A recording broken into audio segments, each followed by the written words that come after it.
inputs as being sent to those channels by changing the volume for each individual channel here. Now let's look at some common ways that you'll use audio inputs and routing in your workflow. And the first one is when you want to send audio out of ProPresenter's main audio output to an audio console just like you normally would. You're sending audio from video files and audio playback in ProPresenter to your console. But you also want to receive audio into ProPresenter to use for your live stream. So this might be a 2-channel broadcast mix that you're going to use for your live stream. And this is where we could run into an issue because our 2-channel broadcast mix contains audio we sent out of ProPresenter.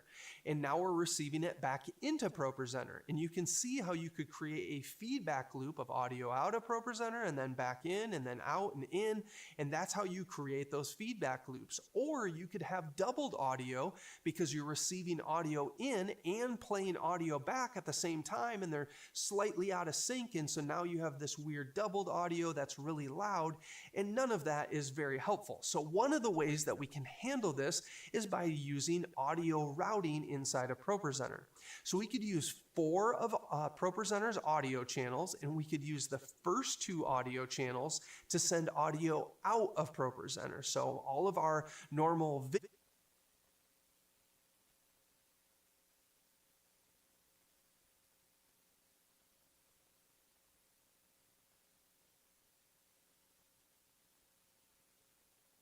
files and audio files, they'd go out the first 2 ProPresenter audio channels, and we'd send that out our main output.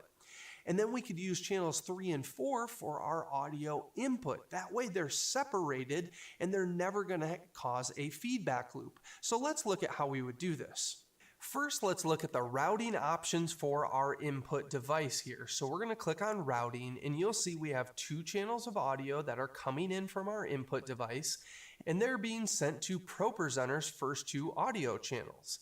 But this is where we would run into feedback loop issues because any typical videos or audio that you're going to play back from ProPresenter are going to play through ProPresenter's first 2 audio channels, basically your left and right channels.